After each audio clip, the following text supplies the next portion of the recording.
Senhor presidente desta sessão preparatória, senador José Maranhão, eu quero, em cumprimentando o senador José Maranhão, cumprimentar todos os senadores e senadoras presentes e quero, em cumprimentando o senador Ângelo Coronel, abraçar todas as pessoas que foram citadas por ele aqui, senhoras senadoras, senhores senadores, líderes partidários, brava gente brasileira. Nunca imaginei, que seria guindado pela quinta vez, através da confiança dos meus pares e pelos caprichos insondáveis da história, a esta honrosa posição e que tanta responsabilidade coloca sobre os ombros de todos que ocupam assentos nessa casa.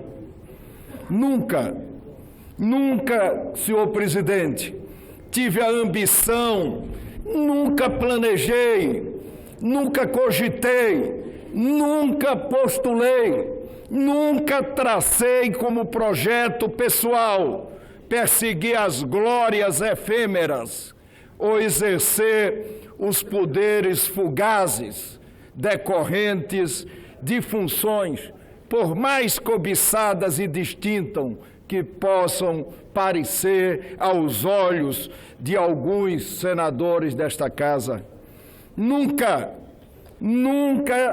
enxerguei o poder como um fim em si mesmo. Nunca compreendi o exercício da atividade política como mera projeção de delírios de grandeza ou de megalomanias indomáveis. Há pouco passou aqui por esta tribuna o senador Espiridião Amin, que fez um belíssimo discurso e falou um pouco do exercício da política de poder. Na política de poder, senador veneziano, no exercício da política de poder, que é inevitável, não há nada novo para se aprender. Nada.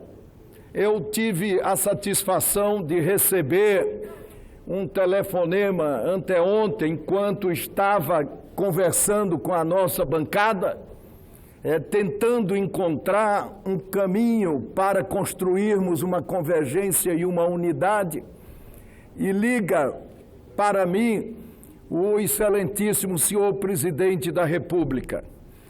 Veja como são os fake news e as mentiras.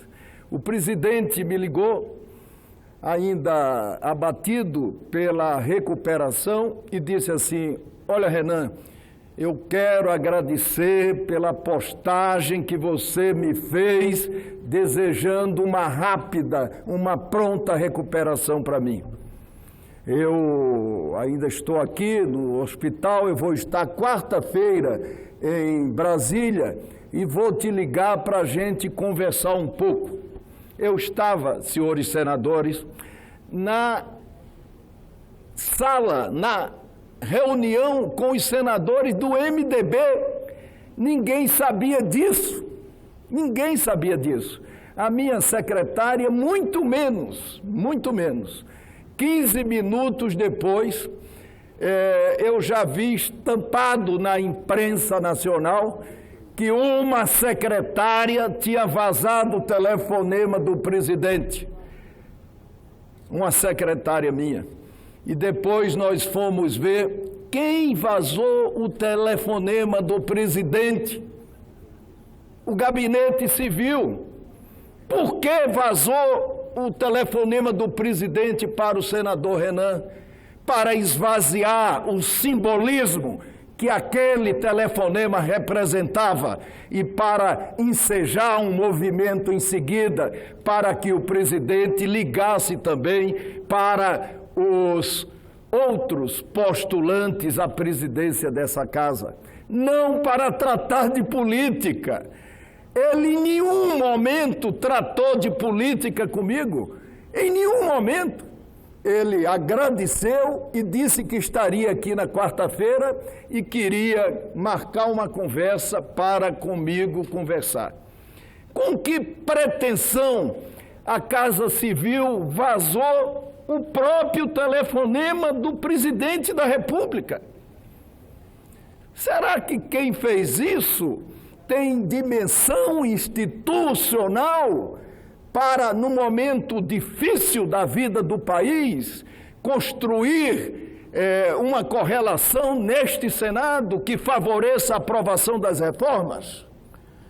Quando eu era presidente, nós fizemos uma agenda com a participação de todos os partidos que colocava como primeiro ponto dessa agenda a reforma da Previdência Social. É evidente que chegou a hora de reformarmos a nossa Previdência. O Brasil não vai para lugar nenhum se não fizer uma reforma profunda para valer. Qual é a reforma profunda? É a reforma que aproxima os sistemas, o sistema privado e o sistema público. E é uma reforma que tenha como princípio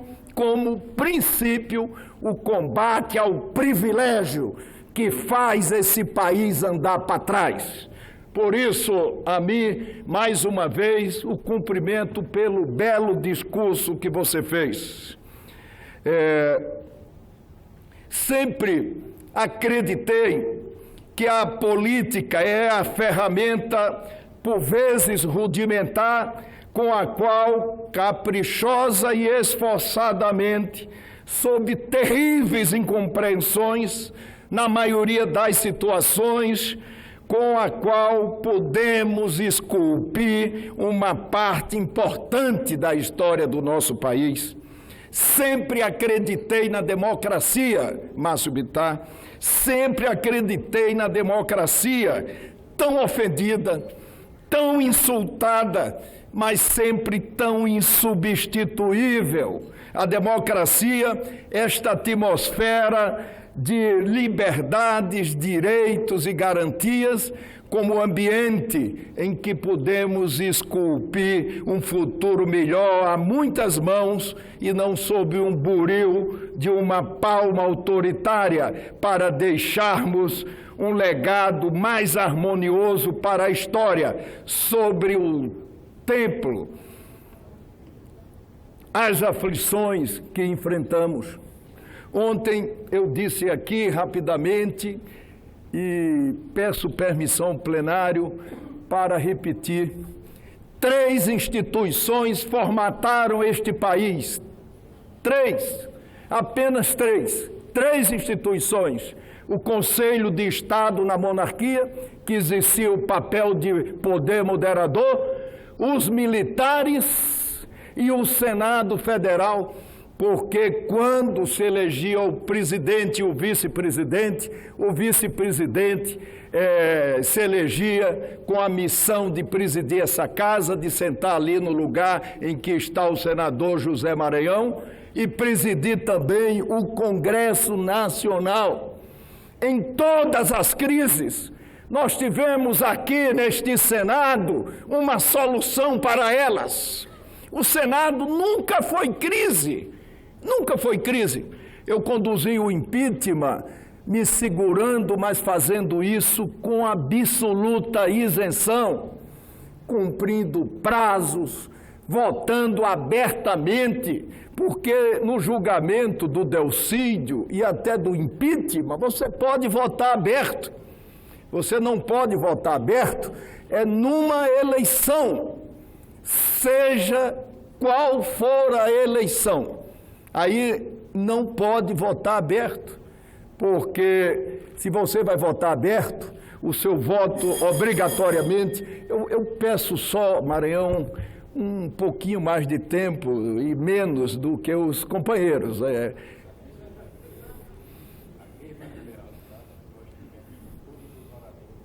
Ótimo, ótimo. Isso, nós precisamos ter nesta casa alguém não para defender candidaturas, não para expressar vontades nem desejos. Nós precisamos ter aqui no Senado Federal alguém que com a maioria, porque o processo legislativo ele caminha mais facilmente pela maioria, esteja à altura do enfrentamento institucional que esse momento dramático da vida do país nos coloca.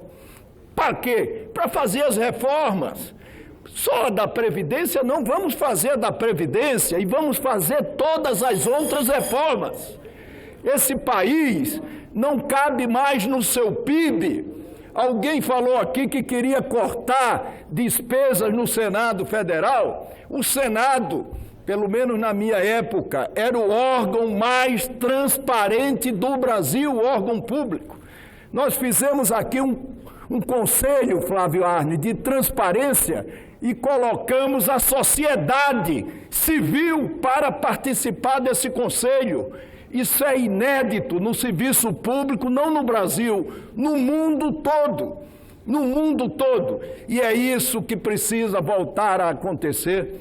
Eu era presidente do Congresso Nacional e diante da edição das medidas provisórias, vários jabutis já eram postos. Eu criei aqui uma regra de pertinência temática e tirei tudo que vinham nas medidas provisórias já aprovadas na Câmara, sem ter a ver com relação ao tema, ao conteúdo, com as medidas editadas pelo Poder Executivo. Nunca deixei de ter certeza de que é possível construir conquistas e avanços que durem para sempre. E sempre tive convicção, senador Otto Alencar, senador Eduardo, senador Jacques Wagner, sempre tive a convicção, pelo mesmo motivo, que não existe sentido prático na palavra nunca, quando ela serve apenas para enunciar profecias, que na verdade significam um preconceito, que nos afasta da construção de um avanço que nos impede de evoluir, de aprimorar pontos de vista, de rever visões que ficam datadas. Darwin nos ensinou que a adaptação não é um truque ou uma esperteza das espécies, é o segredo da vida. E isso cabe para as sociedades, para as instituições, para países, para líderes. O Brasil é banhado por novos e alviçareiros ventos, ventos dessa onda permanente da história, pendular para aqueles que a conhecem, que a viveram. Sabemos que, como na natureza, tudo é volátil. A natureza é caprichosa e muda de vento e de direção. Cria tempestades, onde a bonança parecia aprazível e perpétua. Despeja vergalhões nas praias, que antes eram calmas e convidativas. Viver a história é navegar por esse oceano indomável, chamado espírito do tempo. Mas o fato é que agora vivemos ventos novos, ventos de mudança. A sociedade espera de nós que cumpramos o dever, que ajudemos a reformar o que tiver e puder ser reformado, auxiliando com nossa ponderação, evitando arroubos, excessos, ímpetos personalistas de qualquer natureza, não contra este ou aquele, mas porque o conceito de governo no Brasil não é a vontade de um poder, mas a comunhão dos três poderes reunidos. Essa é a configuração da República, senadora Rose de Freitas, o equilíbrio entre os poderes. O Legislativo não pode nada sozinho. O Legislativo não pode nada sozinho. Nós vimos esse espetáculo ontem aqui. Vimos esse espetáculo. Nosso poder não pode sozinho.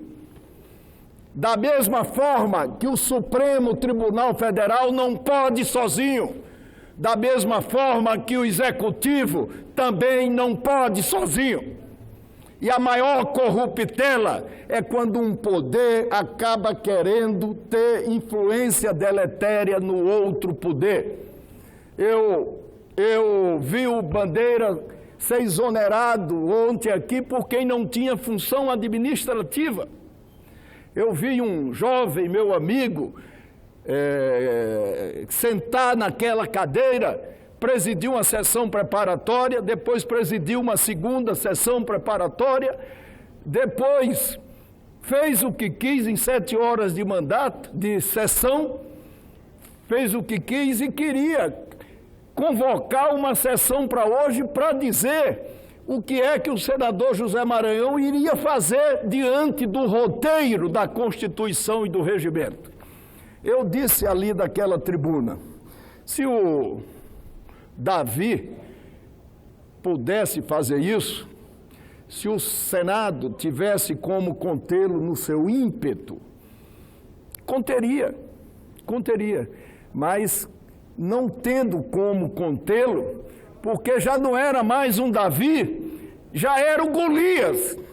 O Davi eram os outros senadores. E isso não pode acontecer atropelando a Constituição e atropelando tudo que se fez ou se quer fazer nesse país.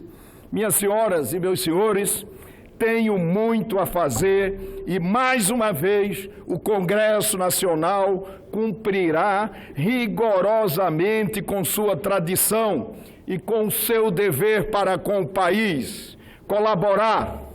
É com grande felicidade que assistimos ao salutar resgate dos símbolos nacionais, de alguns símbolos nacionais, da cidadania, de pavilhões nacionais, de símbolos da pátria, de hinos, depois de tantos períodos de ultraje à atividade política e ao exercício da vida pública, o resgate do patriotismo não poderia ser mais salutar, pois, senador José Maranhão, inspiro-me neste momento para relembrar um trecho do mais lindo hino de nosso acervo, em minha modesta opinião, o hino da independência, independência que também é a órbita que define o sistema gravitacional dos poderes, pois ele diz assim sobre a nossa pátria amada: brava gente brasileira, longe vá temor servil. Não podemos ter medo de cumprir a nossa missão em prol da pátria amada, aprovando as reformas necessárias, discutindo em profundidade todos os temas, sem exceção, sem temor, sem servilismo, com a coragem dos bravos que nos proclamou o hino de nossa independência. O interesse público acima de todos, a democracia acima de tudo. Não posso deixar de enfatizar que iniciamos uma nova legislatura após um atentado que se promoveu no epicentro da política. Foi um atentado em parte e também um suicídio eu fiz advertências e mais advertências aos senadores dessa casa, que daquela forma eles teriam muita dificuldade para se eleger. Nós tivemos uma hecatombe, Cid Gomes, de 54 cadeiras empossadas ontem, só 8 senadores se reelegeram. 8. 3 no Nordeste, 4 na região Norte, e do Centro-Oeste, Sudeste e Sul, Dário Berger, só um, o senador Paulo Paim. Só um, o senador Paulo Paim. Esse Senado foi dizimado. E na história do Brasil, jamais houve um momento em que ele foi atirado ao rés do chão como agora. Então nós precisamos de pessoas que estejam dispostas a reerguer ao Senado, a deixar o Senado novamente de pé. Se nós não significamos nada, somos passageiros, mas é muito importante que nós levemos em consideração que nos 200 anos da história do Brasil, mais de 200 anos, essa casa foi a instituição mais importante. Porque Presidente Maranhão, eu não quero impedir a fala do senador Renan, mas eu gostaria que Vossa Excelência depois me concedesse o tempo que ele teve. Nós temos que ser iguais perante a lei, iguais perante a sociedade. Da mesma forma o Davi.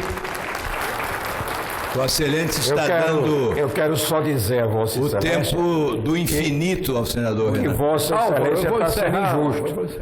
Porque eu prorroguei tantas vezes quanto foi necessária, independente até de seu pedido. Como prorroguei de todos os oradores. Se Vossa Excelência quiser voltar à tribuna e a casa concordar, eu receberei com muito prazer. Agora, não seja injusto com a mesa. Muito obrigado, presidente. O Ângelo Coronel ficou falando Depois sem microfone, viu? Negativo. Quando houve interrupção, eu restabeleci a palavra ao senador Ângelo Coronel. O Ângelo Coronel ficou falando sem microfone, presidente. A todos. Na televisão não tinha som, senhor presidente. Não posso. Eu asseguro a palavra ao senador Renan Calheiros para ele terminar o discurso dele. Vou terminar. Não posso, senhor presidente, senhoras senadoras, senhores senadores, deixar de enfatizar que iniciamos uma nova legislatura após esse atentado que se promoveu. A política sempre foi, entre todos os poderes, a mais exposta. Sempre assim, e assim sempre será nas democracias. Nebulosos são os cárceres, nebulosos são os porões, nebulosos são os inquisidores. A democracia não. A democracia pode até provocar náuseas. Eu tenho visto em alguns, com absoluta e total exposição pública de seus mais despodorados vícios, mas ainda assim jamais se esconderá sob a capa das virtudes covardes, dos verdugos que a afligem na fogueira da Inquisição, enquanto cometem pecados inconfessáveis em seus claustros sombrios nas madrugadas.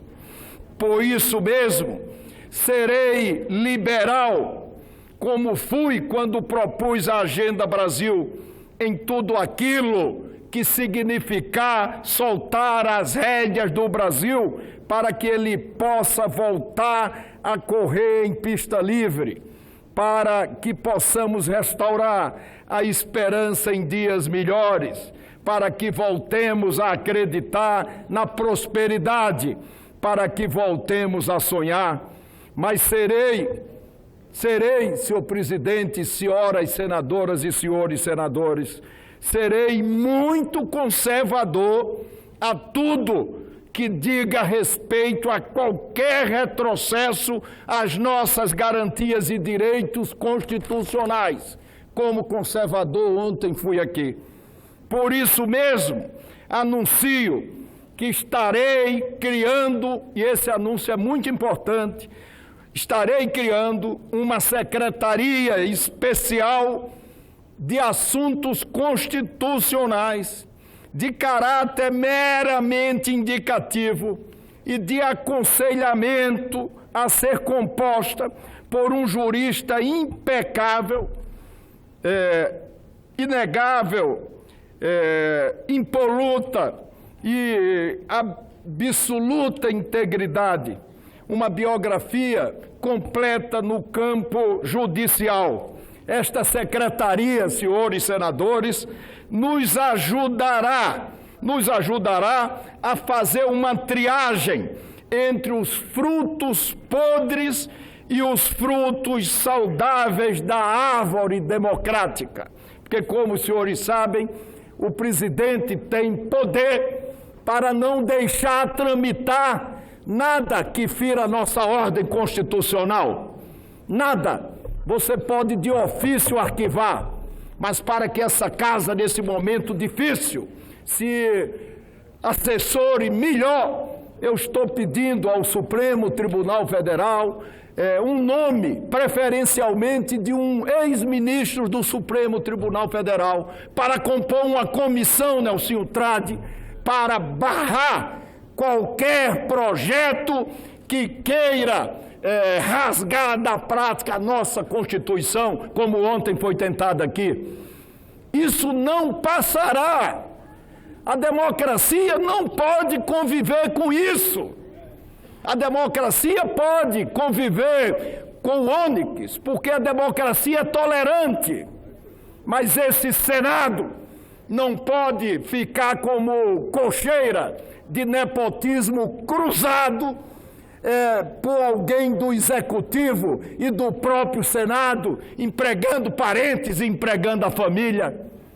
Que transparência é essa que nós vamos ter com as pessoas de maneira cruzada, cometendo crime, empregando as pessoas no Executivo e aqui no Legislativo? Nós não podemos aceitar. O povo derrotou a maioria dos senadores por isso. Eu ganhei a eleição em Alagoas agora com esses ventos por isso. Porque eu costumo ser direto. Eu muitas vezes nem falo, prefiro o silêncio. Até há quem diga que eu sou mais eloquente pelo meu silêncio. Mas eu sempre disse, se vocês continuarem como estão, nós vamos ter a substituição desse Senado Federal. Eu quero agradecer a todos, pedir desculpas pelo que aconteceu, pedir desculpas. Se não houvesse uma judicialização, nós poderíamos aqui ontem ter momentos piores ainda, porque nas crises institucionais como essa, os poderes, todos os poderes, têm sempre a quem recorrer. E é isso que dá o equilíbrio da democracia. Mas para que nós tenhamos esse equilíbrio, nós precisamos ter o Senado Federal de pé. E esse é o compromisso que eu assumo com todos vocês.